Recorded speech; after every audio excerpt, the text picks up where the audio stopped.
সেশনে স্বাগতম সবাইকে। আজকের বিচ্ছিন্ন গণিত নিয়ে আসলে আলোচনা করার কথা আজকে।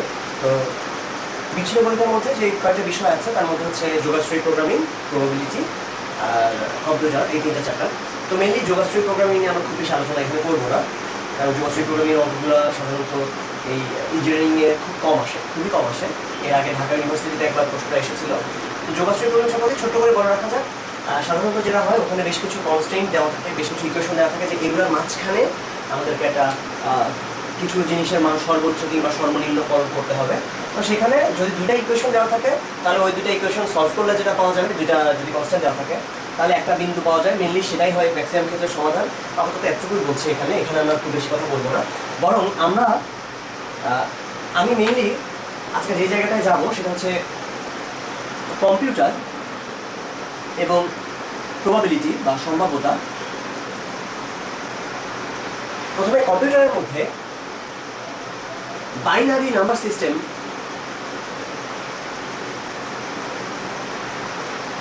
এই ব্যাপারটা নিয়ে একটু আমি বলতে চাই। আমি যখন ইন্টারমিডিয়েটে পড়তাম তখন এই জিনিসটা আমাকে যখন শেখানো হয়েছিল, আমি ইনফ্যাক্ট অনেক ভালো করে বুঝি নাই। সত্যি কথা বলতে আমি নিয়মটা জানতাম কীভাবে বাইনারি থেকে ডেসিমালে কনভার্ট করতে হয়, কীভাবে দশমিক থেকে বাইনারি, দশমিক থেকে ইভেন অষ্টমিক বা 16 ভিত্তিক যে পদ্ধতি সেখানে কনভার্ট আমি করতে পারতাম, কিন্তু কনভার্ট করা মানেই আসলে একটা জিনিস বুঝে যাওয়া না। কনভার্সনের এই যে রুলটা, এই যে বারবার দুই দিয়ে ভাগ করতে হয়, এই রুলগুলো কোথেকে আসলো, এই জিনিসগুলো আমি ভেতর থেকে ফিল করতে পারতাম না। তো আমি এখন যেটা চেষ্টা করবো যে কম্পিউটারের এই ব্যাপারটা একটু ফিল করার চেষ্টা করবো যে আসলে নাম্বার সিস্টেমটা কীভাবে নাম্বার সিস্টেমটা আসছে, কেন দুই দিয়ে ভাগ করতে হয়, এই পুরো ব্যাপারটা একটু ফিল করার চেষ্টা করবো। তো বলে রাখি যে আমাদের নর্মালি যে নর্মাল নাম্বার সিস্টেমটা সেটা আসলে 10 ভিত্তিক নাম্বার সিস্টেম। এখানে কেন এটা 10 ভিত্তিক? আমরা জানি 10 ভিত্তিক কারণ এখানে মোট 10টা অঙ্ক রয়েছে যেগুলো দিয়ে পৃথিবীর সমস্ত সংখ্যা লেখা যায়। কীরকম? 0, 1, 2, 3, 4, 5, 6, 7, 8, 9 এই 10টা অঙ্ক দিয়ে পৃথিবীর সমস্ত সংখ্যা আমরা যেহেতু লিখে ফেলতে পারি, এই জন্যেই আমরা বলি যে আমাদের সিস্টেমটা 10 ভিত্তিক পদ্ধতি। তো এরকম 10 ভিত্তিক কেন? তো বিজ্ঞানীরা বলেন যে আগেকার মানুষেরা দেখেছিল আমাদের হাতে আঙুল আছে 10টা, 1, 2, 3, 4, 5, 6, 7, 8, 9, 10, এই কারণে এটা নাকি 10 ভিত্তিক সিস্টেম হতে পারে। আমরা জানি না, এটা সম্পর্কে খুব শিওর কেউ না। তারপরও এইটাই এখন পর্যন্ত সবচেয়ে প্রচলিত মতটা। বাট এটা তো 10 ভিত্তিক সিস্টেম। এখন এই 10 ভিত্তিক সিস্টেমেরটাকে আমি আরেকবার একটু বোঝাতে চাই। আমরা সেই ছেলেবেলা থেকে কীভাবে 1, 2, 3, 4 লিখে এসেছি, সেই ছেলেবেলার ব্যাপারটা আমি আরেকবার বলতে চাই। আমরা এভাবে লিখেছি, প্রথমে বলেছি যে 0 থেকে 1 বড়, 1 থেকে 2 বড়, 2 থেকে 3 বড়, এভাবে আস্তে আস্তে এগুলো বেড়ে গেছে। তো আমি প্রথমে লিখেছি 0, 1, 2, 3, 4, 5, 6, 7, 8, 9 লেখার পরে যেটা ঝামেলা হয়েছে সেটা হচ্ছে যে আর আমাদের কাছে এক ডিজিটের অন্য কিছু আর নাই, আমাদের কাছে আর কিছু কিন্তু নাই এখানে। এই জন্যে আমরা যেটা করেছি, আবার আমাদের আগের জায়গায় ফিরে গেছি, আমরা এখানে 0 নিয়ে আসছি। কিন্তু যখনই 0 নিয়ে এসেছি আমরা দেখতে পাই 0 তো অলরেডি ইউজড। এটা নতুন করে আর কোনো প্রতীক এটা কিছু মিন করলো না আসলে, কারণ অলরেডি তো একবার 0 আমরা ব্যবহার করেছি। 9 পরে কি হবে? এর জন্য যেটা আমরা করলাম, আমরা এই 0 তো থাকলোই, তার আগে একটা 1 বসালাম এবং তারপরে যেটা করলাম, এখানে 1কে রেখে যতগুলা করা যায় আবারও 1 থেকে এমন করে 9 পর্যন্ত,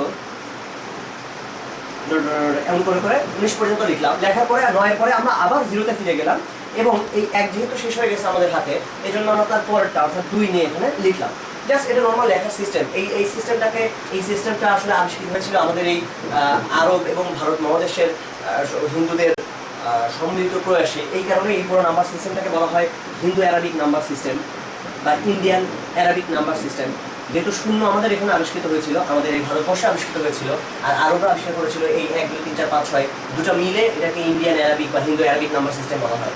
তো এই যে নর্মাল নাম্বার সিস্টেমটা, এই নাম্বার সিস্টেমটা তো ভালোই ছিল। এই সিস্টেমটা নতুন যে ব্যাপারটা আসলো সেটা হচ্ছে স্থানীয় মান পদ্ধতিটা। মানে কি? ধরা যাক 222, যখন আমরা এভাবে 222 লিখি, 3টায় 2, কিন্তু 3টা 2-এর প্রত্যেকটা মান কিন্তু সমান না। এই 2 বলতে জাস্ট 2ই বোঝায়। এখানে যে 2টা আছে দ্বিতীয় ঘরে, সেটা কিন্তু শুধু 2 না, সেটা বলতে 20 বোঝায়। এবং আমরা যখন এখানে চলে গেছি 3 নাম্বার ঘরে, সেটাও কিন্তু শুধু 2 না, সেটা 200। এই কারণে 222। আমরা যদি বাম পাশে আরেকটা নর্মাল 2 লিখি, সেটা দেখতে 2-এর মতো, বাট এটা কিন্তু জাস্ট 2 না, 2222। অর্থাৎ প্রত্যেকবার আমরা যত বামে যাচ্ছি সেই 2টার যেন আস্তে আস্তে মানগুলো বেড়ে যাচ্ছে। এই জিনিসটাকে আমরা বলি আসলে স্থানীয় মান। এক একটা স্থানেরই এক একটা মান রয়েছে। 1 নম্বর স্থানে থাকলে সে শুধুই 2, 2 নম্বর স্থানে থাকলে সে 2 গুণ 10, 3 নম্বর স্থানে থাকলে সে 2 গুণ 100, 4 নম্বর জায়গায় থাকলে সে 2 গুণ 1000। এই জন্যই একক, দশক, শতক, সহস্র এই কথাগুলো আমরা বলি। তো এই জন্যই এটাকে বলে স্থানীয় মান পদ্ধতি। এক একটা স্থানের এক একটা মান আছে, এই কারণে এটাকে বলে স্থানীয় মান পদ্ধতি। তো স্থানীয় মান পদ্ধতিতে আমরা যখন দশমিক সিস্টেম নিয়ে কাজ করছি, দশমিক ডেসিমাল সিস্টেমে, তখন যেটা হচ্ছে যে আমাদের প্রত্যেকবার এটা থেকে এটা 10 গুণ করে করে বেশি হয়ে যাচ্ছে। তো অন্য সিস্টেম যেগুলো হতে পারে, ধরা যাক আমি বললাম 4 ভিত্তিক 5 ভিত্তিক সংখ্যা, সেখানে ঠিক একইভাবে আমরা চিন্তা করবো, তখন নিশ্চয়ই আমরা 5 গুণ করে করে আগাবো। এক্স্যাক্টলি এটাই আইডিয়া আসলে। তো এই ব্যাপারটাকে আরো ভালো করে বোঝানোর জন্য আমরা এখন আমাদের পুরো যে সিস্টেম নিয়ে কাজ করব, সেই টোটাল সিস্টেমটাই হবে আসলে 5 ভিত্তিক সংখ্যা ব্যবস্থা নিয়ে। আমাকে তোমরা প্রশ্ন করতে পারো কেন আপনি এত রেখে 5 ভিত্তিক সংখ্যা ব্যবস্থা নিয়ে কাজ করলেন? এর কারণ হচ্ছে যে পৃথিবীতে যত সংখ্যক সংখ্যা ব্যবস্থা ব্যবহার করা হয়, তার মধ্যে 5কে ম্যাক্সিমাম ক্ষেত্রে ব্যবহার করা হয় না। যেহেতু ব্যবহার করা হয় না, এই জন্যই আমি আরো ব্যবহার করতে চাই। কারণ তাহলে তোমার মধ্যে বায়াসনেসটা কাজ করবে না। তুমি সারা জীবন ভেবে আসলা যে যেহেতু 2 ভিত্তিক সংখ্যা নিয়ে কাজ করতে হয়, 2 ভিত্তি জেনে ফেলছি তাই হয়ে গেছে। না, আমি চাচ্ছি তুমি যেন বোঝো যে এটা পৃথিবীর যে কোনো ভিত্তির জন্য এটা সত্যি। সো এই জন্যই আমি এরকম একটা উদ্ভট 5 ভিত্তিক সংখ্যা নিয়ে কাজ করতে চাই। সো 5 ভিত্তিক সংখ্যায় মোট 5 রকম জিনিস থাকবে, 5 রকম ডিজিট থাকবে। কিরকম? 0, 1, 2, 3, 4, 4 পর্যন্ত। খেয়াল করে দেখো, এখন আমাদের দুনিয়ায় এর বাইরে আর কিছুই নাই। এখন যদি আমাকে বলা হয় যে তুমি এগুলো দিয়ে সব কিছু লেখার চেষ্টা করো, আমি কিভাবে লিখবো? আমি লিখবো এইভাবে 0, 1, 2, 3, 4। এইবারই হচ্ছে ঝামেলা। এর পরটা কিভাবে লিখবো? পরটা লিখতে গেলে আবার আগের মতো আমি 0কে নিয়ে আসলাম, কারণ এখন তো আমার কাছে আর 5 নাই। এই জিনিসটাই আমার কাছে নাই। সো এই জন্য আমি যেটা করলাম, আবার 0 নিয়ে আসলাম এবং একটা 1কে নিয়ে আসলাম, আগেকার মতোই কিন্তু। সো এরপরে লিখলাম 1, 1, 1, 2, 1, 3, 1, 4। এখন একটা ব্যাপার লক্ষণীয়, আমি যদি পড়তে যাই আমি কিভাবে করবো জানো? এভাবে করবো 0, 1, 2, 3, 4, 5, 6, 7, 8, 9। তুমি অবাক হতে পারো, আমি এটাকে 5 পড়ছি। কি বলেন, সারা জীবন দেখে আসলাম এটা 10? না, আমি 5 ভিত্তিতে যখন আসি তখন আমি টানা পড়ে যাবো যখন এটা 5 পাচ্ছি, এবং আমার 10 তখন এরকম। এই যে এই হচ্ছে আমার 10। সুতরাং এইভাবে দেখেই বিভ্রান্ত হওয়ার কিছু নাই। আসলে আমি যে সিস্টেমে আছি সেই সিস্টেম অনুসারে আমাকে চিন্তা করতে হবে। এখন আমার পুরো দুনিয়া 5-এর, আমরা এখন 5-এর দুনিয়াতে আছি, আগেই বলে নিলাম। তাহলে এমন করতে করতে খেয়াল করো, এক পর্যায়ে গিয়ে আমাদের এরকম হবে। এক পর্যায়ে গিয়ে করতে করতে করতে করতে আমি লিখবো 4, 1, 4, 2, 4, 3, 4, 4। আচ্ছা, আইডিয়া করতে পারো এই 4, 4 এর পরে কি হবে? 4, 4 এর পরে দেখো এখানে কিন্তু আমি 0 নিয়ে আসবো। তার মানে এটা বাড়ানোর চেষ্টা করবো, কিন্তু এটা বাড়াতে গেলে তো আমি আবার পাচ্ছি না, কারণ এখানে 4 অলরেডি সবচেয়ে বেশিটা আছে। আবার আমি 0 নেবো, তারপরে 1 নেবো। সুতরাং দেখতে পাচ্ছ 4, 4 এর পরে আমি 1, 0, 0 তে চলে যেতে বাধ্য হবো। আসলে আমি এখন 5 ভিত্তিক সংখ্যায় থাকবো। তো এখন খেয়াল করো যে এই হচ্ছে আমার 5 ভিত্তিক সংখ্যা সিস্টেমটা। আমি কিভাবে লিখলাম? তো এই জিনিসটাকে আরো ভালো করে বোঝানোর জন্য আমি একটা কাজ করি। আমি চিন্তা করলাম একজন কৃষকের কথা। একজন কৃষক, সে ঠিক মতো টাকা পয়সা গুনতে পারে না। মনে করো সেই কৃষকটা কিভাবে বলে, তার বুদ্ধি অনেক। সে যদিও খুব ভালো করে গুনতে পারে না, তারপরে তার বুদ্ধি অনেক। সে কিভাবে গোনে সেটা বলি। তার স্টাইলটা হচ্ছে, তার কাছে অনেকগুলা শিশি আছে, এরকম করে শিশি বা রাখার পাত্র আর কি, যা খুশি ভাববে না। তো এই পাত্রে সে ধান রাখতে পারে, এই পাত্রে সে গম রাখতে পারে, এই পাত্রে মনে করো সে ভুট্টা রাখতে পারে, এই পাত্রে আলু রাখে। সে কিভাবে রাখে, এই রাখার স্টাইলটা তোমাদেরকে একটু শেখাই। সে রাখে এইভাবে যে প্রথমে যখন তার কাছে 1 টাকা দেওয়া হয়, সে একটা ধান রাখে। 2 টাকা দিলে 2টা ধান রাখে। 3 টাকা দিলে 3টা ধান রাখে। 4 টাকা দিলে 4টা ধান রাখে। সমস্যা হচ্ছে তার এই শিশিগুলাতে 4টার বেশি কিছু আটে না। অর্থাৎ এই শিশিতে 4টা ধানের বেশি কিছু আটে না, এই শিশিতে 4টা গমের বেশি আটে না, এই শিশিতে 4টা ভুট্টার বেশি আটে না, এই শিশিতে 4টা আলুর বেশি আটে না। তো এখন 4টা তো হয়ে গেছে, তার কাছে 4 টাকা আছে। এখন কেউ যদি তাকে আরেকটা টাকা দেয়, সে কি করবে? আরেকটা টাকা দিলে সে যেটা করে, সে কি করে শোনো, সে করে কি, এই 4টা সরিয়ে দিয়ে একটা গম রাখে। অর্থাৎ তার কাছে এখন কিন্তু 5 টাকা আছে। বুঝে দেখো, 4 টাকা যখন ছিল তখন তো 4টা ধান দিয়ে লিখতে পারছেই।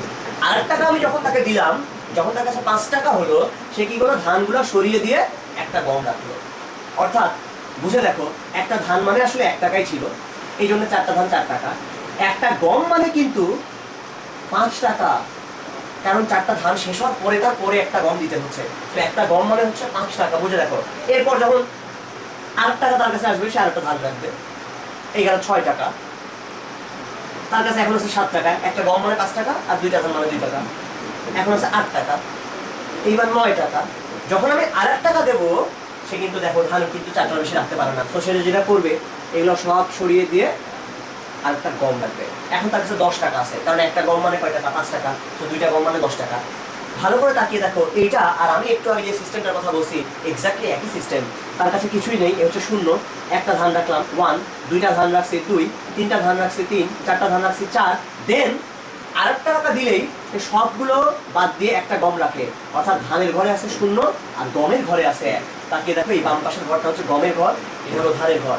এর পাশে আরেকটা নেয়, অর্থাৎ 1 1, এরপর 1 2, এরপর 1 3, দেন 1 4, এবং তারপরে এগুলো সরিয়ে দিয়ে আরেকটা গম রাখে, অর্থাৎ 2, এখানে 0। সো এই লেখাটা আর এই লেখাটা যে একেবারেই সেম, আশা করি এখন তোমরা মনে করে বুঝতে পারছো যে এই দুটো একই ব্যাপার। আসলে আলটিমেটলি আমি 5 ভিত্তিক সংখ্যার ওখানেই আসলে আছি। তো এখন দেখো ঠিক একইভাবে এমন করতে করতে করতে করতে এক পর্যায়ে গিয়ে তার 4টা ধান 4টা গম হয়ে গেল। এর মানে তার কাছে এখন কয় টাকা আছে জানো? বলো দেখি। একটা গম মানে কয় টাকা? 5 টাকা। তাহলে 4টা গম মানে হচ্ছে 20 টাকা, 4 5 20 আর 4 টাকা। অর্থাৎ যখন তার কাছে এরকম থাকবে 4টা গম আর 4টা ধান, এটা দেখে আমি বুঝে নেবো তার কাছে মোট 24 টাকা আছে। দেন আর 1 টাকা যখন দেবো তখন সে কি করবে? সে তো 4টা বেশি রাখতে পারবে না কোনো জায়গায়। আর 1 টাকা দিলাম। আর 1 টাকা দেওয়ার সাথে সাথে সে ধানগুলো সরাই ফেলবে, দিয়ে একটা গম রাখার চেষ্টা করবে এখানে। কিন্তু একটা গম রাখতে গেলেও এটা তো 4টার বেশি হয়ে যাচ্ছে। তখন সে ধানও সরিয়ে ফেললো, গমও সরিয়ে ফেললো, একটা ভুট্টা রাখলো। তাহলে এটা ছিল আগে ছিল 24, আর 1 টাকা দিলে তার কাছে 25 টাকা। ভালো করে তাকিয়ে দেখো, তার মানে একটা ভুট্টা মানে হচ্ছে এখন 25 টাকা।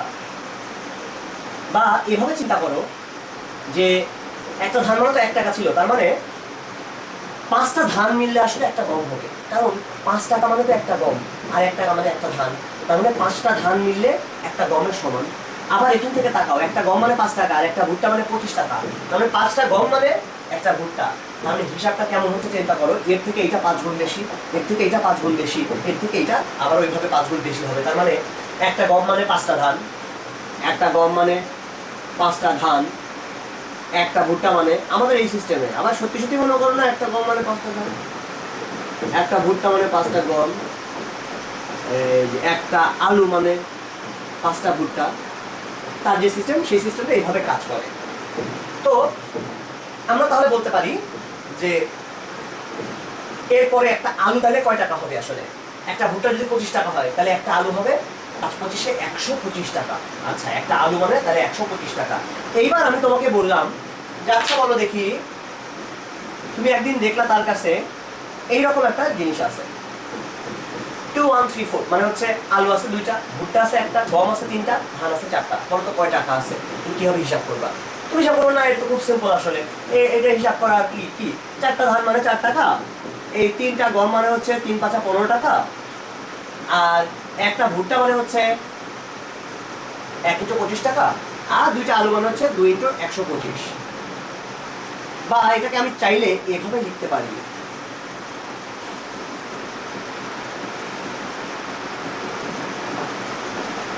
এবং তোমরা জানো না তোমরা কি করে ফেলেছো। এই মুহূর্তে তোমরা যেটা করলা এটাই হচ্ছে 5 ভিত্তি থেকে 10 ভিত্তিতে কনভার্সন। আমরা নর্মাল যে হিসাবগুলো করি, যে চিন্তাগুলো করি, সেগুলো সবই 10 ভিত্তিতে। তো তোমরা চিন্তাটা যেটা করেছো, এই 125 লেখা মানে তুমি আসলে 10 ভিত্তিতেই লিখেছো আসলে। এবং খেয়াল করে দেখো যেটা দাঁড়াচ্ছে সেটা মানটা আসলে যেটা হচ্ছে কত, 2 × 125 মানে হচ্ছে 250, 25 15 4 বা 294। তো 294 টাকা তার কাছে আছে।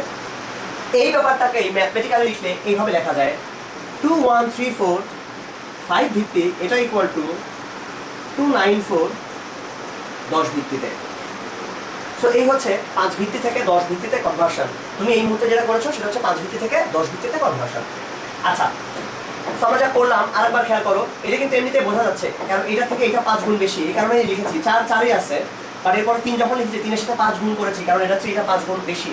আমরা স্থানীয় মান পদ্ধতিতেই আছে, কিন্তু এর চেয়ে এটা আবার 5 গুণ বেশি, এই কারণে 1 × 5 স্কয়ার লিখছি। এর চেয়ে এটা 5 গুণ বেশি, এই কারণে 2 × 5 কিউব লিখছি। এখন জাস্ট উল্টা চিন্তাটা করো। আমি তোমাকে বললাম তোমার কাছে এরকম শিশি আছে, বাট 294 টাকা তোমার কাছে আছে। 294 টাকাকে তুমি এখানে কিভাবে সাজিয়ে লিখবা? তুমি কিভাবে সাজাবা? এই সাজানোর স্টাইলটা একটু দেখো। আমি কিভাবে এখানে সাজিয়ে সাজিয়ে লিখবো যে 294 টাকা মানে আলু ভুট্টা গম ধানের কয়টা কি হবে, সেটা বোঝার জন্য এভাবে চিন্তা করি আমরা। আমরা জানি যে 1 টাকা মানে একটা ধান, তাকে দেখো 1 টাকা মানে একটা ধান, এটা আমি বলেছিলাম। সো 294 টাকা এটা মানে হচ্ছে 294টা ধান। আমি যদি 294টা ধান রাখতে পারতাম তাহলে খুব সহজে এটা হয়ে যেত। কিন্তু দুঃখের বিষয় হচ্ছে ধান আটে সর্বোচ্চ 4টা, তাহলে তো আমি 294টা ধান রাখতে পারবো না। তাহলে এক কাজ করি, ধানকে গম বানানোর চেষ্টা করি। বলতো কয়টা ধানে একটা গম হয়? 5টা ধানে একটা গম হয়, এই যে 5 টাকা মানে একটা গম, তো 5টা ধানে একটা গম হয়। তো আমি যেটা করবো এই ধানটাকে গম বানানোর চেষ্টা করবো। গম কিভাবে বানাবো, ভাগ করি, আসো 5 দিয়ে ভাগ করা যাক। ভাগ করলে যেটা পাওয়া যাবে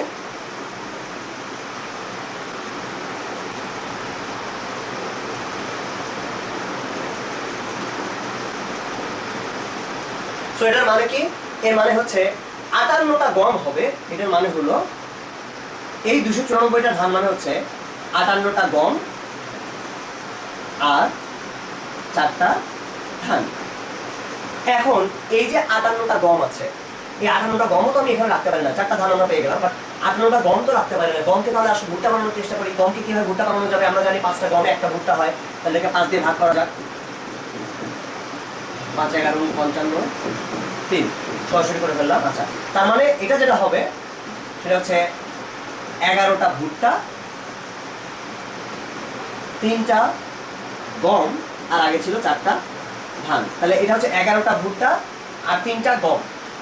11টা ভুট্টা তো আমি এখানে রাখতে পারি না, তাহলে 11টা ভুট্টাকে আবার কি বানাবো দেখি, আলু বানানোর চেষ্টা করি। কিভাবে আলু বানানো যাবে, আবারও একই স্টাইল, 5 দিয়ে ভাগ করো 11কে, 5 দুগুণে 10, এই 1। তার মানে হলো 2টা থাকবে আলু, 1টা ভুট্টা, 3টা গম আর 4টা ধান। আমি কিন্তু পেয়ে গেছি। এবং এই মুহূর্তে যেটা করেছি সেটাই আসলে বেস কনভার্সনের এক্স্যাক্টলি উপায়টা। আমরা যা করেছি সেটাকে খুব শর্টকাটে লিখতে হলে আমি এভাবে লিখতাম। দেখো, শর্টকাটে লিখতে হলে জাস্ট এভাবে আমি লিখতাম, 294 5 দিয়ে ভাগ করলাম, 58 পাওয়া গেল আর 4 পাওয়া গেল। মাঝখানের এইখানে কি হয়েছে সেটা কিন্তু ব্যাপার না। দেখো 58 আর 4 মানে কি সেটা কিন্তু তুমি জানো আসলে এখন। এইটা মানে হচ্ছে 58টা গম 4টা ধান, এটারও অর্থ আছে, এটারও অর্থ আছে। 58টা গম 4টা ধান, তাহলে 58টা গমকে আমি কি বানাবো, আবার ভুট্টা বানানোর চেষ্টা করবো। আরেকবার 5 দিয়ে ভাগ করলাম, আমি পেলাম 11 3। এটা ড্যাশ জাস্ট, এটাকে বিয়োগ টিয়োগ ভাবার কোনো কিছু নাই। এটা হচ্ছে কতগুলো বাকি থাকবে সেই অংশটা। তাকিয়ে দেখো, তাহলে আমি যেটা পাচ্ছি তার মানে 11টা ভুট্টা 3টা গম আর আগে ছিল 4টা ধান, সেটা কিন্তু আছে। এইবার এই 11টা ভুট্টাকে আমি আরেকবার চেষ্টা করলাম আলু বানানো এবং পেয়ে গেলাম 2টা আলু 1টা ভুট্টা। এখন আলুর চেয়ে যদি বড় কিছু থাকতো, ধরো কি বলা যায়, আলুর থেকে বড় ঝিঙ্গা পটল কিছু একটা দাম, মনে করো বললাম যে 5টা আলু মিলে একটা ঝিঙ্গা, তাহলে এটাকে যদি এখন 2টা আলুকে যদি ঝিঙ্গা বানানোর চেষ্টা করি তাহলে আমি ব্যর্থ হবো আসলে, কারণ আমি 5টা আলু মিলে একটা ঝিঙ্গা হয়। আমি যদি তারপরেও চেষ্টা করি আমি দেখবো যে 0টা ঝিঙ্গা 2টা আলুই পড়ে থাকবে। সো আলটিমেটলি এটার আসলে বাইরের চার খুব বেশি দাম নাই, আমি যেটা পাবো সেটা অলরেডি পেয়ে গেছি 2 1 3 4। এখন একটা ব্যাপার লক্ষ্য করো, আমি কিভাবে লিখেছি 2 1 3 4, এটাই কিন্তু মিন করছে আমার ওই 294টাকে। এবং কোন ভিত্তিতে আমরা এখন আসছি, পুরোপুরি 5-এর ভিত্তিতে। এই দেখো এখানে মোট 5টা অবস্থা হতে পারে, কিছুই নেই, একটা আছে, 2টা আছে, 3টা আছে, 4টা আছে, মোট 5 ধরনের কেস কিন্তু এখানে হতে পারে ধানের ক্ষেত্রে। তো আমরা 5 ভিত্তিতে আসি এবং তাকে দেখো আমি যখন লিখবো আমি কিভাবে লিখবো, আমি তো নিচ থেকে উপরে লিখবো। নিচ থেকে উপরে কেন লিখছি, কারণ সবচেয়ে বড়টা আসছে সবার শেষে, সবচেয়ে ছোটটা প্রথমে পেয়ে গেছি, ধান প্রথমে পেয়ে গেছি। তো ধানটাকে আমি লাস্টে লিখবো, তারপর গম পেয়েছি, গমটাকে এখানে লিখবো, এরপর 1 ভুট্টা এবং তারপরে আলু। আমি ছোটবেলায় বুঝতাম না যে এইভাবে ভাগ করার পরে কেন নিচ থেকে উপরে লিখতে হয়, কেন উপর থেকে নিচে লিখলাম না, মানে নিয়মটা এরকম কেন আমি অনেকদিন পর্যন্ত বুঝি নাই। এখন আমি এটা দিয়ে খুব ইজিলি বুঝতে পারি যে হ্যাঁ এটা আসলেই উচিত, কারণ সবচেয়ে বড় যেটা সেটা আমি সবার শেষে পাচ্ছি। সো এই হচ্ছে মোটামুটি ভাগ করা, মানে বাইনারি থেকে বাইনারি না সরি 5 ভিত্তি থেকে 10 ভিত্তিতে কনভার্সন করার একটা ওয়ে। এবং এই ওয়েটা শুধুমাত্র 5 ভিত্তি থেকে 10 ভিত্তি কনভার্সনের জন্যই না, এটা পৃথিবীর যে কোনো ভিত্তি থেকে 10 ভিত্তি কনভার্সনের জন্য সত্যি কথা আসলে। সো আমরা যা করবো সেটা কিরকম, যেমন এরকম যদি আমাদের কাছে থাকে যে সাপোজ আমি এটা বললাম 2 1 5 3, এটা 6 ভিত্তিতে আছে, এটাকে বললাম 10 ভিত্তিতে কনভার্ট করো, তখন আমি জানি যে এই 3 মানে 3ই, এই 5 মানে তখন 5 গুণ 6 হবে, কারণ আগে থেকে সে 6 গুণ বেশি হবে। এই 1 মানে যেটা হবে 1 × 6 স্কোয়ার, এবং এই 2 মানে হবে 2 × 6 কিউব। এভাবে আমি 6 ভিত্তি থেকে যেখানে যাবো সেটা হবে 10 ভিত্তিতে। সো 10 ভিত্তি কনভার্ট আমি এখানে করে ফেলতে পারি। আবার তুমি এভাবে চিন্তা করতে পারো যে ওকে আমি এটা না ভেবে যদি উল্টা কাজটা করতে চাইতাম, যে টোটাল আমার কাছে ধরো 258 টাকা আছে, এটাকে 6 ভিত্তিতে আমি কনভার্ট করবো কিভাবে, এটা অ্যাকচুয়ালি 10 ভিত্তিতে আছে, নর্মালি আমাদের যে ভিত্তি 10 সেখানে আছে, এখান থেকে আমি 6 ভিত্তিতে কনভার্ট করতে চাই, কিভাবে কনভার্ট করবো, তখন আর কিছু করার নেই আমাদের। যেটা করতে হবে সেটা হচ্ছে 6 দিয়ে ভাগ করতে হবে। 6 দিয়ে ভাগ করে করে করে করে আগের মতো এখানে কিছুটা পড়ে থাকবে, সেটাই হবে তখন আমাদের ধানের পরিমাণ। তারপরে আরেকবার ভাগ করবো, এখানে আরেকটা অংশ থাকবে, সেটা হবে গমের পরিমাণ। এভাবে আস্তে আস্তে নিচে পর্যন্ত যেতে হবে, লাস্টে যেটা লিখতে হবে নিচ থেকে উপরে করে করে লিখতে হবে। ঠিক আছে, এই হচ্ছে আমাদের একদম প্রাথমিক ধারণাটা। তাহলে আমরা যদি বাইনারিও করতে চাই, আমাদের একই কথা আসলে সত্যি বাইনারি করার সময়ও, তখন আমরা জাস্ট কাজ করবো 2 দিয়ে। তখন আমাদের সামনে অপশন থাকবে মাত্র 2টা। অপশন কি কি থাকবে? 0 আর 1, অর্থাৎ ধান আছে কি ধান নাই, জাস্ট এতটুকু জিনিস দিয়ে, আছে আর নাই এতটুকু জিনিস দিয়েই আমরা তখন পৃথিবীর সমস্ত সংখ্যাকে লিখে ফেলতে পারবো। ওখানে যেমন 5টা অবস্থা ছিল, এখানে মাত্র 2টা অবস্থা থাকবে। এবং এটা অনেক সুন্দর, কারণ হচ্ছে কম্পিউটার যখন কাজ করে তখন সে খুব ইজিলি বুঝতে পারে একটা জায়গায় হাই ভোল্টেজ আছে কি ভোল্টেজ নেই। এটা বোঝা তার জন্য খুবই সোজা। তার কাছে বিভিন্ন লেভেল চিন্তা করার থেকে আছে কি নেই এটা ভাবাটা অনেক বেশি ইজি। এই কারণে এই কম্পিউটারে যত হিসাব আমরা করি সমস্ত হিসাবে প্রায় বাইনারি নিয়ে হিসাব করা হয়। জাস্ট 0 আর 1 এই দুটো জিনিস নিয়ে আমরা সমস্ত কিছু চিন্তা করে ফেলতে পারি। আচ্ছা, যাই হোক, এখন আসো আমরা আরেকটা কাজ করি, সেটা হচ্ছে যে আমরা দশমিক থাকলে কি হবে সেই জিনিসটা একটু দেখার চেষ্টা করি। ধরো এরকম আছে, এখন কিরকম যে সংখ্যাটা হচ্ছে এরকম। আমি দেখলাম আমার কাছে 294 টাকা, আর ধরো এরকম কিছু আছে যে, আচ্ছা একটু ছোট্ট করে আমি নিজের মতো করে একটু হিসাব করে ফেলি। আসো করলে হবে হলো 20.25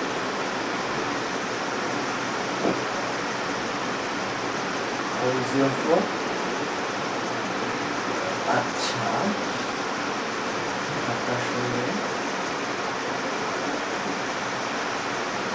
ধরো 0.68 এরকম কিছু একটা হতে পারে। আচ্ছা, তো 294.68 এত টাকা একজন মানুষের কাছে আছে। সে এখন ওইটাকে ধান গম দিয়ে কিভাবে রাখবে? তাহলে এখন একটা ব্যাপার ঝামেলা আমরা পড়ে গেছি অলরেডি, সেটা হচ্ছে যে আমরা জানি যে একটা ধান মানে হচ্ছে 1 টাকা। তো আগে ছিল যেগুলো ধান, গম, ভুট্টা, আলু। 294 টাকা কি হলে কি হয় সেটা অলরেডি আমরা জেনে ফেলেছি। এই যে 2134, এটা আমরা একটু আগেই এতক্ষণ ধরে বের করেছি। কিন্তু সমস্যা হচ্ছে এই 0.68, এই 68 পয়সা নিয়ে আমরা কি করব? এই 68 পয়সা নিয়ে আমাদের ঝামেলা এই কারণে যে এখন একটা ধান মানে তো 1 টাকাই।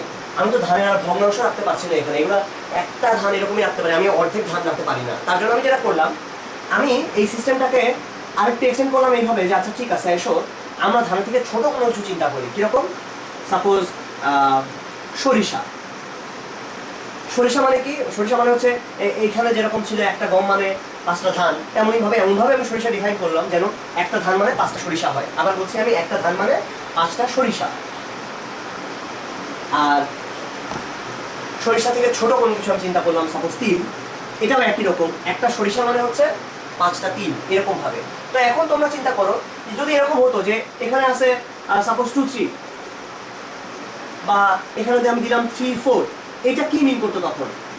তখন এরা কি হয় সেটা তো আমি আগেই জানি। 4 3 × 5, 1 × 5 স্কোয়ার, 2 × 5 কিউব। বাট এটার জন্য চিন্তা করো, এই 3 যে, সেই 3 কিন্তু এখন 3/5 হবে। কারণ আমরা জানি যে 5টা ধানে 5টা সরিষায় একটা ধান হয়। তাহলে 5টা সরিষা একটা টাকার সমান। তাহলে একটা সরিষা আসলে 1/5 টাকার সমান, 5 ভাগের 1 ভাগের সমান। তার মানে 3টা সরিষা আসলে 3/5 এর সমান হবে। ঠিক একইভাবে এরপরে যেটা আছে সেটা হবে তারও 5 ভাগের 1 ভাগ। That means 5 square, 1/84 K 5 square দিয়ে ভাগ করলে যেটা হয় সেইটা। আমি যদি পাওয়ার দিয়ে লিখতে যাই তাহলে আসলে সুন্দর করে দেখতে পাবো, এটা হবে এরকম 3 × 5⁻⁻1, 4 × 5⁻2, এরকম কিছুটা হবে। এটাকে হিসাব করলে তুমি এখন পেয়ে যাবে যে কয় টাকা আসলে এটা সমান। বাট আমার কাছে যে প্রবলেমটা আছে, সেই প্রবলেমটা হচ্ছে এত টাকা অলরেডি দেওয়া আছে, আমি এইটাকে সরিষার তিল দিয়ে রাখতে চাই। তাহলে কয়টা সরিষা লাগবে আর কয়টা তিল লাগবে এটা আমি হিসাব করতে চাই। বা এরপরে আরো ছোট ছোট কিছু থাকতে পারে। তিল থেকে ছোট কি হতে পারে? মনে করো চিনি দানা কিছু একটা, কি বললাম যে কিছু যদি রাখে সে চিনির দানা, মানে একটা তিল মানে 5টা চিনির দানার সমান, এরকম কিছু একটা মনে করো আছে। তো এখন দেখো যে এই অবস্থায়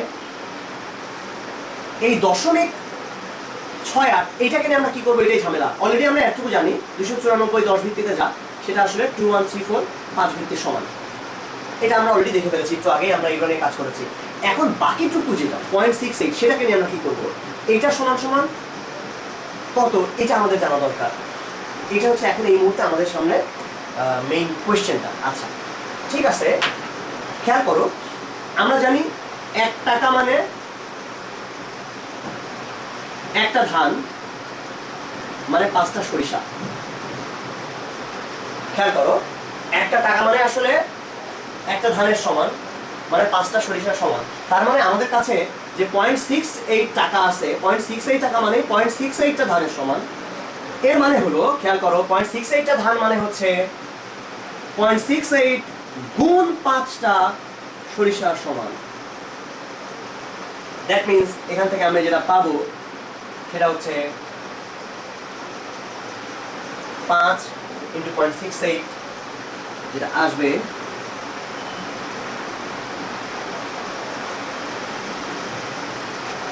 3.4টা সরিষার সমান। তাহলে 0.68টা ধান, এটা আসলে 3.4টা সরিষার সমান। তার মানে 3টা সরিষা গেল, আর থাকলো কত বলো দেখি, 0.4টা সরিষা পড়ে থাকলো, 0.4টা সরিষা পড়ে থাকলো। এখন চিন্তা করো যে একটা সরিষা কয়টা তিলের সমান। আমরা জানি যে একটা সরিষা 5টা তিলের সমান। তাহলে 0.4টা সরিষা হবে 5 ইন্টু 0.4টা তিলের সমান। দ্যাট মিনস 2টা তিলের সমান। তাহলে 0.4 যে সরিষা ছিল সেটাকে আমি 2টা তিল দিয়ে রিপ্লেস করে দিতে পারবো, এবং তাহলেই আমাদের সমস্ত অংশ শেষ হয়ে গেল। এবং দেখো, আমরা যেটা চাচ্ছিলাম সেটা কিন্তু পেয়ে গেছি, যে 0.68 টাকা এটাকে তিল আর সরিষা দিয়ে যদি লেখা যায় তাহলে পাওয়া যাবে 3টা তিল, 3টা সরিষা, 2টা তিল। এটাকে আসলে আমরা এইভাবে লিখতে পারি। দশমিকের পরে, এই দশমিকটা হচ্ছে সেটা মিন করছে যে তার আগ পর্যন্ত ছিল 1 টাকা, এক্স্যাক্টলি 1 টাকা। দশমিকের পর থেকে যেটা শুরু হবে, নর্মালি যদি আমি টানা লিখে যাই যে 2 1 3 4 3 2, তাহলে কিন্তু কিছুই মিন করলো না। এই জন্য দশমিকটা দেওয়ার মানে হচ্ছে বোঝায় দেওয়া যে তার ঠিক আগে যেটা আছে সেটাই আসলে 1 টাকার সমান। এক্স্যাক্টলি এটাই হলো আমাদের একদম একক। এককটা বোঝানোর জন্য দশমিক চিহ্নটা, যে এর পর থেকে সবাই ছোট হতে শুরু করবে আর এর আগে সবাই বড় হতে শুরু করবে। সো আমরা অলরেডি পেয়ে গেছি আসলে যেটা এইভাবে লিখলাম সেটাকে ফর্মালি কিভাবে লেখে এখন তোমাদেরকে বলি। ফর্মালি জাস্ট এভাবে লেখা হয় এই কথাটাকে।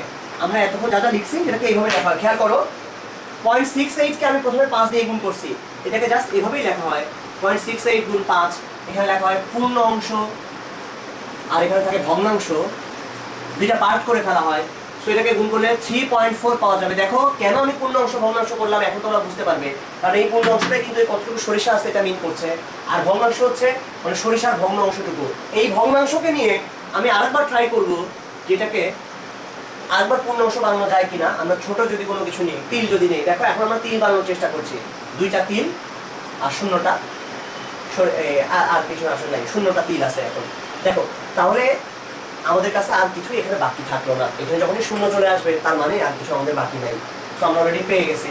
এখন যখন লিখবো তখন উপর থেকে নিচে লিখবো না নিচ থেকে উপরে লিখবো? অবশ্যই আমরা উপর থেকে নিচে লিখবো, কারণ প্রথমে পাইছি সরিষা, তারপর তিল। সব উপর থেকে নিচে আস্তে আস্তে লিখতে থাকবো। এটাকে এইভাবে লেখা হয় যে 0.68, এইটা 10 ভিত্তিতে, এটা ইকুয়াল টু 0.325 ভিত্তিতে। তাহলে এগুলো যদি আমরা মনে বুঝে থাকি তাহলে বাইনারির অংশটা বোঝাটাও আসলে আর খুব বেশি কোনো টাফ কিছু না, কারণ আমরা বাইনারিতে যা করি এক্স্যাক্টলি এই কাজগুলোই করি। দ্যাট মিনস আমাকে যদি কেউ বলে যে একটু আগে যেটা লেখা হয়েছে সাপোজ এইটাই যে 294.68, এটাকে এতকে বাইনারি বা দিনিকে রূপান্তর করো, বাইনারি মানে দিনিক, তখন আমরা এক্স্যাক্টলি প্রথমে 294 এর জন্য বাইনারিতে যদি করতে যাই, আগেরবার যেমন 5 দিয়ে ভাগ করেছিলাম, আমি ভাগ করবো 2 দিয়ে। এখন তো 2 দিয়ে যদি ভাগ করা যায় কত পাওয়া যাবে? কোনো ভাগশেষ নেই। তারপর আরেকবার ভাগ করলাম, এখন ভাগশেষ 1 পাওয়া গেল। আরেকবার ভাগ করলাম, আবারও ভাগশেষ 1 পাওয়া গেল। আরেকবার ভাগ করলাম, কোনো ভাগশেষ নেই। আরেকবার ভাগ দিলাম, ভাগশেষ নেই। আরেকবার ভাগ করলাম, ভাগশেষ 1। আরেকবার ভাগ করলাম, ভাগশেষ পেলাম না। আরও একবার ভাগ করলাম, ভাগশেষ পেলাম না। আরও একবার ভাগ দিলাম, এবং এখানে যখন শূন্য চলে আসছে, খেয়াল করে দেখো আসলে আমরা এই যে ধান, গম, ভুট্টা, তারপরে আলু, ঝিঙ্গা এমন করে করে আসলে এগিয়ে যাচ্ছে। সো আমাকে যেটা করতে হবে, লেখার সময় আসলে সবচেয়ে বড়টা বাম পাশে লিখতে হয় সবার বামে। এই জন্য আমরা লেখার সময় সবচেয়ে বড় আসলে এই নিচেরটা, তাকে লিখবো এইভাবে সাজিয়ে। আমরা বলবো এইভাবে যে 294 10 ভিত্তিতে এটা ইকুয়াল টু 1000100 এটা 2 ভিত্তিতে। এই ছিল আমাদের 10 ভিত্তি থেকে দিনিকে রূপান্তর করার সময়। বাট যদি এটা পূর্ণ সংখ্যাটা হয়। এখন যদি ভগ্নাংশ নিয়ে আমরা কাজ করতে চাই তখন কীভাবে করবো? ভগ্নাংশ নিয়ে কাজ করার সময় ঠিক একইভাবে আগে যেভাবে আমরা করছিলাম, আমরা গুণ করতে থাকবো। এখন এটাকে গুণ করবো, বাট কত দিয়ে গুণ করবো? আগে যেমন 5 দিয়ে গুণ করছিলাম, কারণ ভিত্তিটা ছিল 5 ভিত্তি। এখন ভিত্তিটাই হচ্ছে 2 ভিত্তি, জাস্ট 0 আর 1 ছাড়া কিছু নেই। আমরা 2 দিয়ে গুণ করবো। এবারও আমরা পূর্ণ অংশ নেব, ভগ্নাংশ নেব। এই পু আর ভ, পু মানে পূর্ণ, ভ মানে ভগ্নাংশ। গুণ করলে কত পাওয়া যাবে? 2 দিয়ে যদি গুণ করি আমরা পাবো 1 পয়েন্ট, গুণ করলে আসবে 36। ঠিক আছে কি? হ্যাঁ, এই 0.36 কে আমাদের আরেকবার গুণ করতে হবে 2 দিয়ে, 72। ওই যে 0.72 পাওয়া গেছে এটাকে আরেকবার 2 দিয়ে গুণ করতে হবে 0.44। 0.44 কে এসে আরেকবার 2 দিয়ে গুণ করা যাক, আমরা পাবো এখন 0.88। 0.88 কে আরেকবার যদি 2 দিয়ে গুণ করা যায় 1.76। 0.76 কে আরেকবার আমরা 2 দিয়ে গুণ করবো, তাহলে পাবো 1.52। এভাবে এমন হতেই পারে যে এটা অনন্তকাল ধরে অনেক দিন পরে গিয়ে শেষ হবে, তো এটা হতেই পারে। এটা নিয়ে আসলে খুব চিন্তিত হওয়ার কিছু নাই, যেহেতু বাইনারিতে সংখ্যার সাইজ আরো অনেক বড় হবে। 1.04 পাওয়া গেল এখন। এরপরে 0.04 কে যদি 2 দিয়ে গুণ করা যায় 0.08। এভাবে আসলে আলটিমেটলি চলতেই থাকবে অনেক দিন, অনেক দূর ধরে এরকম করে চলতে থাকবে। সো সাধারণত যেটা করা হয় যে এখানে যখন খুব ছোট একটা অংশ পেয়ে যাওয়া হবে তখনই আসলে এই জিনিস ছেড়ে দেওয়া হয় মোটামুটি। তো আমরা আপাতত এই পর্যন্তই রাখি। যদি এটা শেষ না হয় তাহলে দেখতে হয় ডান পাশের অংশটা কখন ছোট হয়, কারণ এই ভগ্নাংশটা কি মিন করছে যে বাকি যে পার্টটা আছে, বাকি যে অংশটা ওটা যদি খুব ছোট হয় তাহলে আসলে অনেক বেশি দূর আগানোর দরকার নেই। সো এটাকে আমরা এভাবে লিখতে পারি এখন যে 0.68 এটা 10 ভিত্তিতে, এটা ইকুয়াল টু 0.10101111। যদি শেষ করা যেত খুব ভালো হতো, যেহেতু শেষ করতে পারি নাই, এটা ব্যর্থতা। তো আমরা এখানে একটা কিছু চিহ্ন দিয়ে রাখলাম, যে পরেও আর কিছু আসছে।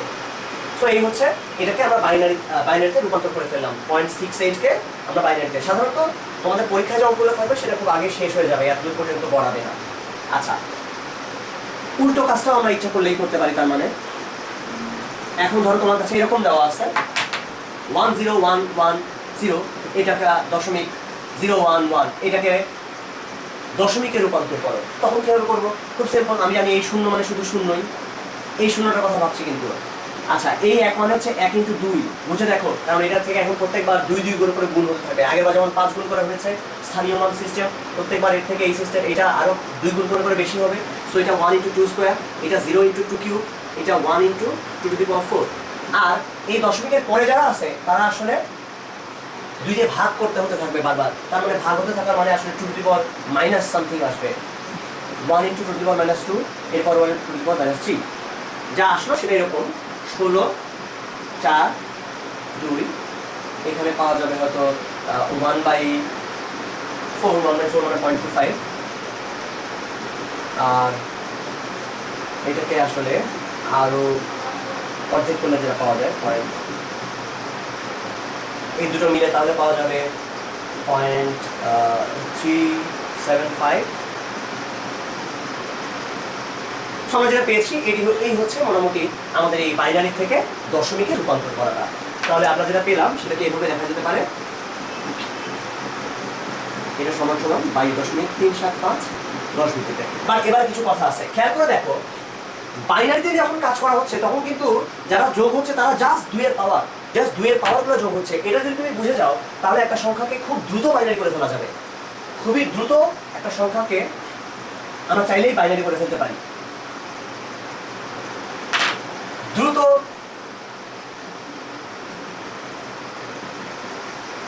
বাইনারি কিভাবে করা যায়?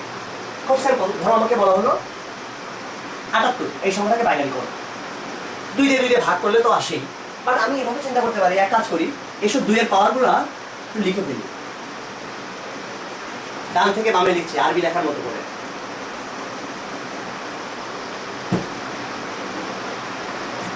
আচ্ছা, এই পাশ থেকে একটু সরিয়ে লেখা যাক, তাহলে সুবিধা হবে। এখন দেখো 78-এর ভেতরে এদের মধ্যে কে যায়, মানে 78-এর মধ্যে তুমি দেখো সবচেয়ে বড় কত যায় এইগুলোর ভেতরে, সবচেয়ে বড় যায় 64। ওকে, 64 গেল। 64 বাদ দিলে আর কত পড়ে থাকে?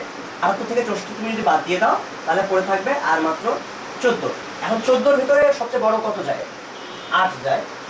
8 গেলে থাকে 6, 6কে লেখা যায় 4 আর 2। অর্থাৎ আমি যেটা করলাম আসলে দেখো 78-কে এই পাওয়ারগুলো যোগফল রূপে প্রকাশ করলাম, 64 যোগ 8 যোগ 4 যোগ 2। এদের নিচে আমি জাস্ট একটা করে দাগ লিখেছি, এই দাগগুলো আসলে 1, এবং বাদ বাকিগুলো জাস্ট আমি যদি 0 দিয়ে লিখে দিই বাইনারি করা হয়ে গেছে। এটাই জাস্ট বাইনারি। দেখো 78-এর বাইনারি হচ্ছে 1001110। আমি যেটা করতে চাই আসলে এক্স্যাক্টলি সেই কাজটাই করেছি, আমি জাস্ট 2 এর পাওয়ার রূপে লিখেছি। আমি দেখলে এই 1 দেখলে আমি বুঝি এটা আসলে 64। এই 64-র সাথে এটা 16, তার সঙ্গে 8 যোগ করা হয়েছে, তার সঙ্গে 4 যোগ করা হয়েছে। তো এগুলো যোগ করলে 78 তো হবেই। এই হলো টোটাল 78-এর মাঝে যা। ধরো যদি ছোট সংখ্যা হয় খুব দ্রুত তখন করে ফেলা যায়। ধরো আমাকে বলা হলো 13কে বাইনারি করো, তখন আমি দ্রুত বুঝে ফেলি যে ওকে 8 4 আর 1, ওকে 8 4 1 শেষ। এই হচ্ছে আমার বাইনারি। 13-র বাইনারি হবে 1101। আমাকে ধরো বলা হলো যে তুমি 17-র বাইনারি করো, তো 17-এর মধ্যে কে যায় কি চিন্তা করো, 16 আর 1 যায়, 16 1 শেষ। আমার বাইনারি করা হয়ে গেছে 1001।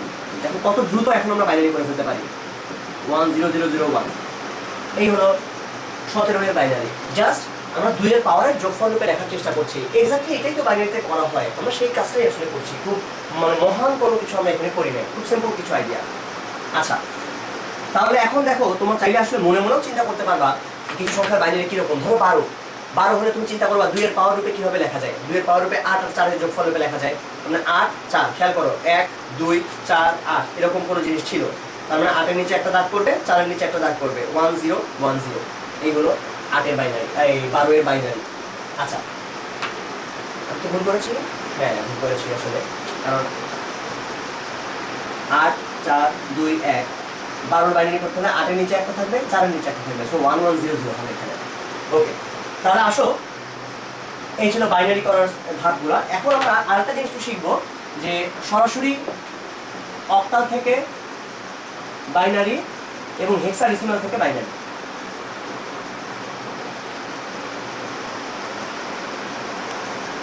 আগেই বলে রাখি, ম্যাথমেটিক্সের যেই বেসগুলো খুব বেশি করে ব্যবহার করা হয় তার মধ্যে সবচেয়ে বেশি হচ্ছে দশমিক, নিঃসন্দেহে 10 ভিত্তিক পদ্ধতি সবচেয়ে বেশি ব্যবহার করা হয়। তারপরে হচ্ছে বাইনারি, কম্পিউটারে অনেক বেশি ব্যবহার করা হয়। তারপরে হচ্ছে হেক্সাডেসিমাল, দেন অক্টাল, এই ব্যাপারগুলো সবচেয়ে বেশি ব্যবহার করা হয়। জাস্ট এই মেনলি এই 4 ধরনের বেসই সবচেয়ে বেশি ব্যবহার করা হয়। ডেসিমাল, বাইনারি, অক্টাল এবং হেক্সাডেসিমাল। তোমাদের ক্যালকুলেটরে যে সাইন্টিফিক ক্যালকুলেটরগুলো রয়েছে সেখানেও তোমরা দেখবা বেস এর মধ্যে মোট 4 ধরনের জিনিস রয়েছে। এই বাইনারি আছে, ডেসিমাল আছে, হেক্সাডেসিমাল আছে আর অক্টাল, এই 4 রকমের জিনিস এখানে রয়েছে। এখন কথা হচ্ছে যে হেক্সাডেসিমাল কি জিনিস আমি বলে ফেলি। হেক্সাডেসিমাল মানে 16 ভিত্তিক, হেক্সা মানে 6, ডেসি মানে 10, 16 ভিত্তিক সিস্টেম। এখন 10 ভিত্তিক সিস্টেমে আমাদের কাছে 10টা অঙ্ক ছিল, 10 রকম জিনিস ছিল, 0 থেকে 9 পর্যন্ত, 0 1 2 3 4 5 6 7 8 9, এই 10 রকম। কিন্তু হেক্সাডেসিমাল যখন বললো তখন তো 16 রকম বস্তুই লাগবে, 16টা প্রতীকই দরকার হবে আমাদের। সেই 16টা প্রতীক থেকে আসবে, এই 10টা তো আছেই, তখন আরো 6টা প্রতীক হিসাবে ABCD কে ব্যবহার করা হয়। ABCDEF, যেখানে A হচ্ছে 10, B 11, C 12, D 13, E 14, F হচ্ছে 15। তো আমরা 0 থেকে 15 পর্যন্ত মোট 16টা অঙ্ক কিন্তু এখানে অলরেডি নিয়ে ফেলতে পেরেছি। এই হচ্ছে 16 ভিত্তিক সিস্টেম। আচ্ছা, এবার দেখো যে 16 ভিত্তিতে তুমি যখন আছো, ধরো আমি এখন বললাম যে তাহলে এই সংখ্যাটাকে সাপোজ, তাহলে এইটা একটা 16 ভিত্তিক সংখ্যা, এটা কি হওয়া সম্ভব? হ্যাঁ, হতেই পারে। এটাকে দেখে একটা শব্দ তোমাদের মনে হতে পারে দাদা, আসলে দাদা না, কিন্তু এটা হচ্ছে একটা 16 ভিত্তিক সংখ্যা। এই যে সংখ্যাটা দেখতে পাচ্ছ, এটাকে আমি জাস্ট বলছি এটা একটা 16 ভিত্তিক সংখ্যা, এবং এই সংখ্যাটার ডেসিমাল ভ্যালু কত হবে এটাও আমরা চাইলে বের করে ফেলতে পারি। কিরকম? এটা হচ্ছে A plus D into 16 plus A into 16 square plus D into 16 cube. নিঃসন্দেহে, কারণ এর সাথে এই দেখো D এর সাথে 16 গুণ হবে, এর সাথে 16 স্কোয়ার। আমরা তো এটাই জানি যে 16 ভিত্তিক ব্যাপারটাই এইটা, প্রত্যেকবার এটা থেকে এটা 16 গুণ করে করে বড় হবে। তো এখন কথা হচ্ছে D আসলে কত? D বলতে আমরা কত বুঝি? 9 10 11 12 13। D হচ্ছে 13 এবং A হচ্ছে 10। তাহলে আমরা জাস্ট এভাবে এখানে লিখে ফেলি 10 ইন্টু 16 স্কোয়ার 13 ইন্টু 16 কিউব, এবং যা পাবে সেটাই হবে আমাদের এই দাদার ডেসিমাল ভ্যালুটা। এখান থেকে কিছু একটা পাওয়া যাবে, এটা বেশ বড় একটা সংখ্যা হবে। 16 ভিত্তিতে ছোট সংখ্যাগুলো নর্মাল 10 ভিত্তিতে বেশ বড় হয়ে যাবে, এটাই স্বাভাবিক। যত ভিত্তি তুমি বড় করবে তত ছোট সংখ্যাকেও আমাদের নর্মাল সিস্টেমে আরও বেশি বড় মনে হবে। আচ্ছা, তো এখন কথা হচ্ছে আমি ডিরেক্টলি এরকম ডেসিমাল এই হেক্সাডেসিমাল থেকে বাইনারিতে যেতে পারি কিনা সেটা আমি বলতে চাচ্ছিলাম যে হ্যাঁ, আসলে সরাসরি একটা পথ রয়েছে যেটা খুব সহজে করে ফেলা যায়। যা করতে হবে সেটা এরকম, বলা যাক আমরা প্রথমে এইটা নিই, বাইনারি থেকে হেক্সাডেসিমাল 1101 1011 00110। ধরা যাক এই সংখ্যাটাকে আমাদের হেক্সাডেসিমালে প্রকাশ করতে হবে। এর জন্য যেটা করতে হবে, চারটা চারটা করে আমরা শেষ থেকে গ্রুপ করে আসবো। এই চারটাটা গ্রুপ, এই চারটার একটা গ্রুপ, এই চারটার একটা গ্রুপ, আর দেখো একজন এক পড়ে আছে, তো তার আগে 3টা শূন্য দিয়ে আমি আরেকটা গ্রুপ বানিয়ে নিলাম। এখন এই প্রত্যেকটা গ্রুপকে আমরা যদি আলাদা করে হেক্সাডেসিমালে প্রকাশ করি তাহলেই আমরা পেয়ে যাবো আসলে বাইনারি। এখন দেখো এই গ্রুপটা আসলে মান কত, এই 0110 এটার মানে আসলে কত, এটা কিন্তু মনে মনে হিসাব করতে পারবো। আমি একটু আগে যেটা শিখিয়েছি সেখান থেকে বোঝা যাবে, কারণ 0 মানে আসলে 0 মানে 0ই আসলে 0 ইন্টু 1, এই 1 মানে 1 ইন্টু 2, এই 1 মানে হবে 1 ইন্টু 2 স্কোয়ার, এই 0 মানে 0 ইন্টু 2 কিউব। তার মানে এখানে আসলে 2 আর 4 যোগ করলে যা হয় সেটাই, তার মানে 6। যেটা নর্মাল ডেসিমালে 6 সেটা হেক্সাডেসিমালে 6ই হবে, সেই জন্য 6। আবার দেখো 0110 এটার জন্য আরেকবার 6। 1011 এর মানে কত হবে, 1 মানে 8, এটা 4, এটা 2, এটা 1, 8 আর 2 10, আর একে 11। 11 মানে হেক্সাডেসিমালে কত হয় মনে আছে, আমরা বলেছিলাম একটু আগে 0 থেকে 9 পর্যন্ত ছিল, তারপরে এ বি, বি হচ্ছে 11, সো এর জন্য বি, এবং 0001 1 মানে 1, সো 1b66 এটাই হচ্ছে এই যে পুরো ডিমিক আছে তার হেক্সাডেসিমাল ফর্ম। আমরা যেটা করলাম চারটা করে করে নিয়ে গ্রুপ করেছি, আবার দেখো চারটা করে করে নিয়ে গ্রুপ করেছি। কেন চারটা নিয়ে গ্রুপ করলাম, তার কারণ হচ্ছে খুব সিম্পল কথা হচ্ছে 2 টু দি পাওয়ার 4 = 16, 2 এর পাওয়ার যদি 4 হয় তখন এটা 16 হয়। এবং ঠিক একই কারণে আমাদেরকে যদি বলা হয় যে এই সংখ্যাটাকে অক্টালে প্রকাশ করো, অক্টাল মানে হচ্ছে 8 ভিত্তিক, তখন তোমরা চিন্তা করো যে তাহলে 2 এর কততম পাওয়ার 8, 2 এর 3 নাম্বার পাওয়ার হচ্ছে 8, 2 টু দি পাওয়ার 3 = 8। এই কারণে আমরা যেটা করবো অক্টালের ক্ষেত্রে 3টা করে করে নেব, এই 3টা, এই 3টা, এই 3টা, এই 3টা, এই 3টা। ওকে, তাহলে দেখো যদি অক্টালে প্রকাশ করতে চাই 3টা করে নিলে কত আসবে, 110 মানে হচ্ছে 0, দেখো এটা কি ছিল 1 2 4, তাই না, এটা হচ্ছে 6। 100 মানে হচ্ছে 4, 101 মানে 5, 101 মানে 5, এটা হলো 1, সো 15546 এটা 8 ভিত্তিতে। এটা হলো ডিমিক থেকে অক্টালে, এবং উল্টা কাজটাও একেবারে সত্যি। অর্থাৎ তোমাকে যদি বলো অক্টাল থেকে বাইনারি করো, তুমি যখন প্রত্যেকটার জন্য 3টা করে করে ডিজিট নেবে, যদি 1 থাকে 001 লিখবে, এভাবে তুমি জাস্ট প্রত্যেকটাকে আলাদা করে বাইনারি করলে খুব সহজে বাইনারি থেকে হেক্সাডেসিমাল বা বাইনারি থেকে অক্টালে তুমি যেতে পারো। এখন প্রশ্ন এসেই যায় কেন, এই কেন প্রশ্নের উত্তর না দিয়ে আমরা এরকম কোনো নিয়ম শিখতে চাই না যে ধুম করে শিখাই দিলাম হ্যাঁ 3টা করে নিলেই হয়ে যায়। এই কথাটা আমরা মানতে চাই না, আমরা বুঝতে চাই কেন হয়, কেন এই কথাটা সত্যি। এই কথাটা আসলে অনেক সত্যি, তার কারণ হচ্ছে এরকম যে আমরা একটু আগে বলেছি 2 এর পাওয়ারের ব্যাপারটাই আসলে খুব বড় ব্যাপার এখানে। এভাবে চিন্তা করো যে সাপোজ আমরা বললাম এটা একটা অক্টাল সংখ্যা, এই সংখ্যাটাকে তার মানে আমি এভাবে লিখতে পারি, এটা হচ্ছে 5 × 8 + 7। আচ্ছা, আমরা সামনে আরেকটা সংখ্যা নিই তাহলে একটু ভালো হবে। 157 এটা যদি অক্টাল ভিত্তিতে হয় তখন আমরা পাবো 1 × 8² + 5 × 8 + 7, এটাকে ডেসিমাল করলে যা পাওয়া যায়। এখন তোমরা চিন্তা করো আমি যদি ওরকম করে করে চিন্তা করতাম তাহলে যেটা পেতাম সেটা কিরকম হতো। 7 কে লেখা যায় 111, 5 কে লেখা যায় 101, 1 কে লেখা যায় 001। আমাদের তখন সংখ্যাটা হচ্ছে এইরকম। দেন এটাকে আমরা লিখতাম এইভাবে যে এই যে 1 × 2 টু দি পাওয়ার 0, এই 1 × 2 টু দি পাওয়ার 1, এই 1 × 2 টু দি পাওয়ার 2। দেখো আমরা এই 3টাকে নিয়ে কাজ করলাম। দেন এবার এদেরকে, আচ্ছা এদেরকে আমি একটা ব্র্যাকেটের মধ্যে লিখে দিই, 2 to the power 3 + 0 × 2 to the power 4 + 1 × 2 to the power 5 এদেরকে আরেকটা ব্র্যাকেটের মধ্যে রাখলাম এবং এই পাশে যে 1 ছিল 1^6 এটাকে আরেকটা ব্র্যাকেটের মধ্যে রাখলাম। আচ্ছা এইবার খেয়াল করো 2^6 এটা মানেই কিন্তু আসলে 2^3 হোল স্কোয়ার প্লাস আমি এই জায়গায় 2^3 যদি কমন নেই কি থাকে খেয়াল করো, অর্থাৎ নর্মাল যে বাইনারিটা তাকে রিপ্রেজেন্ট করলে যা হয়, অর্থাৎ এটা কিন্তু 5ই আলটিমেটলি, আর এই অংশটায় যেটা থাকবে সেটা হচ্ছে এটা আরেকটা বাইনারি।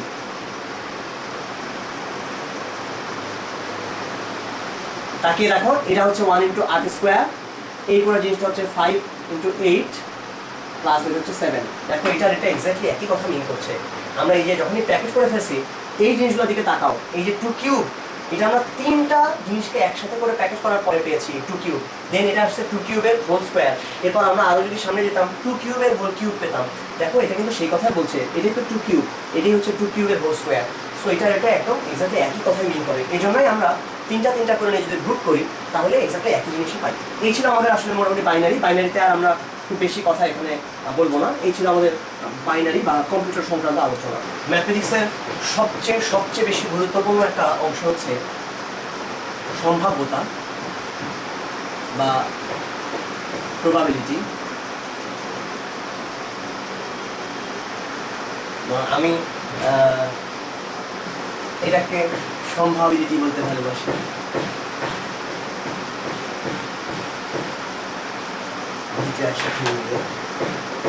এসব এক কাজ করা যায়, এই ব্যাপারটা নিয়ে একটু চিন্তা করা যায়।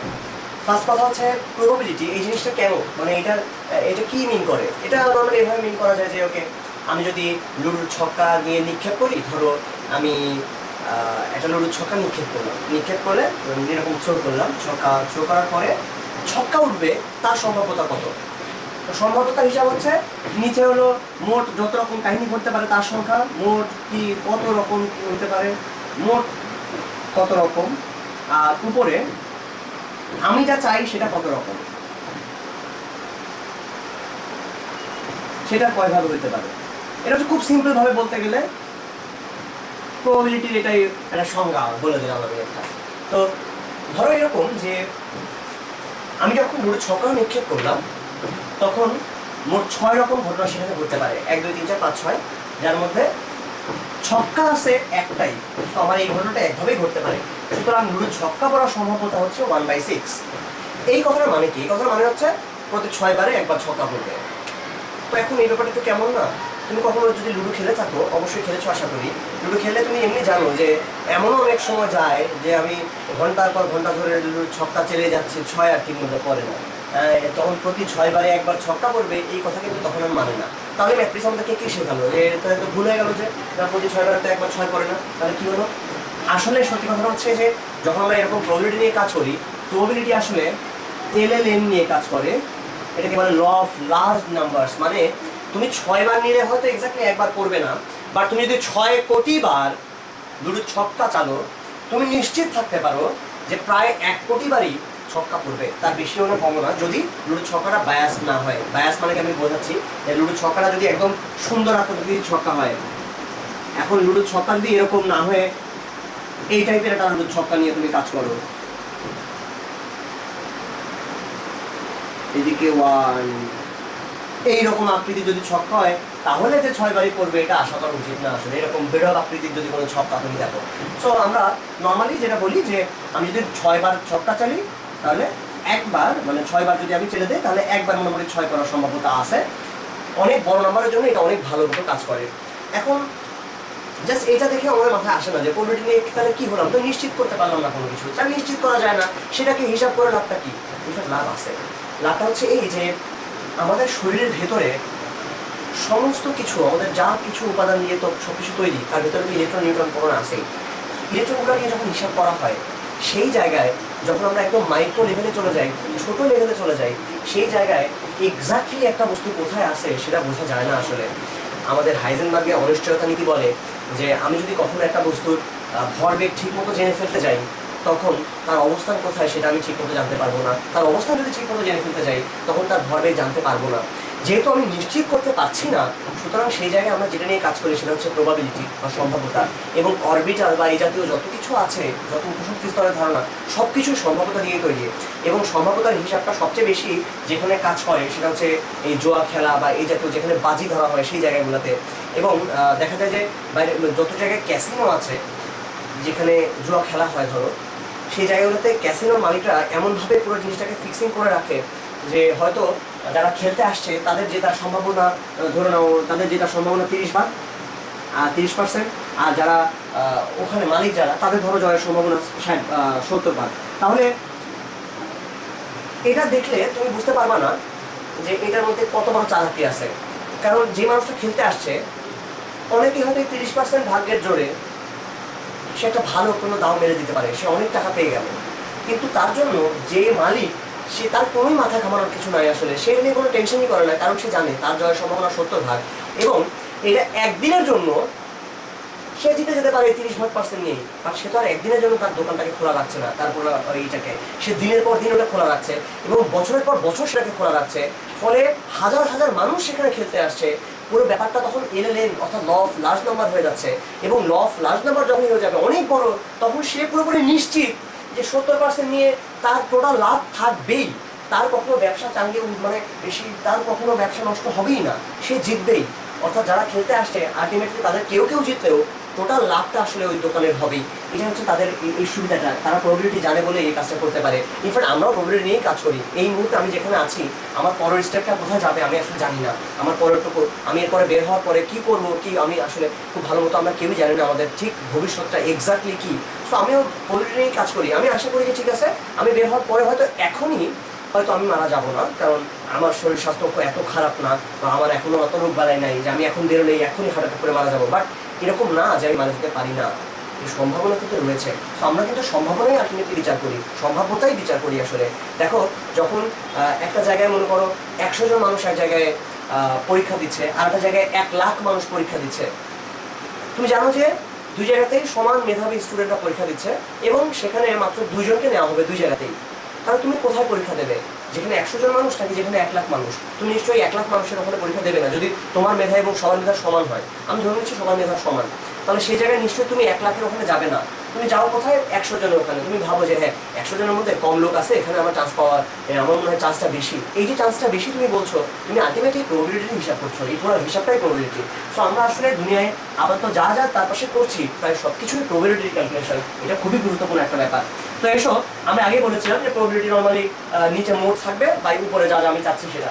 তো এখন ধরো এরকম কিছু হলো যে আমি বললাম যে লুডুর একটা ছক্কা চেলে দিলে তাহলে জোর পড়ার সম্ভাব্যতা কত? লুডুর ছক্কা, আমি বললাম লুডুর ছক্কা নিক্ষেপ করলে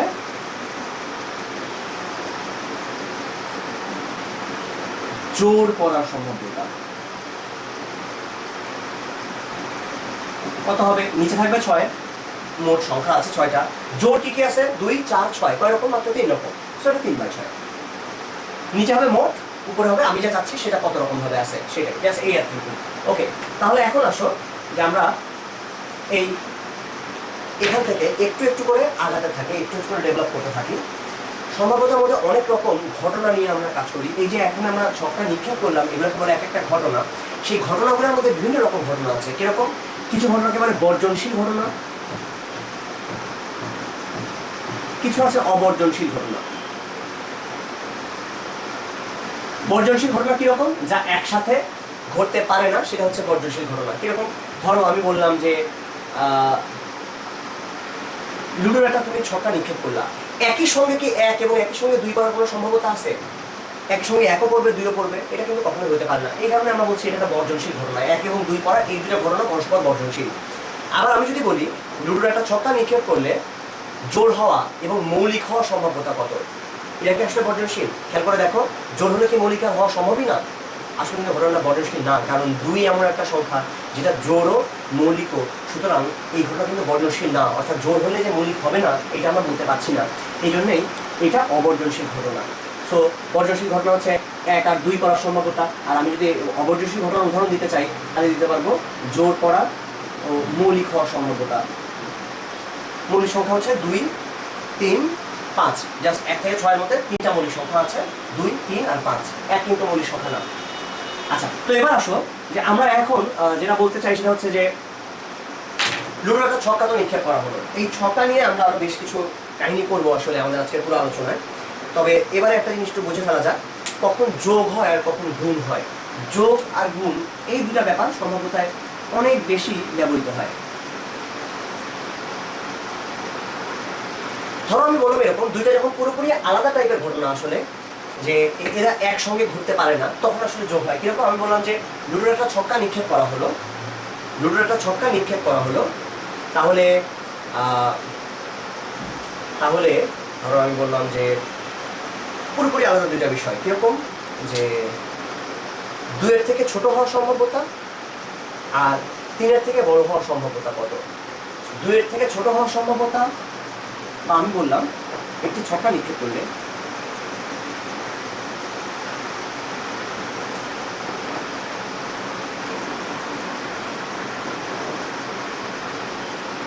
তা 2 এর ছোট অথবা 3 এর বড় হওয়ার সম্ভাব্যতা কত।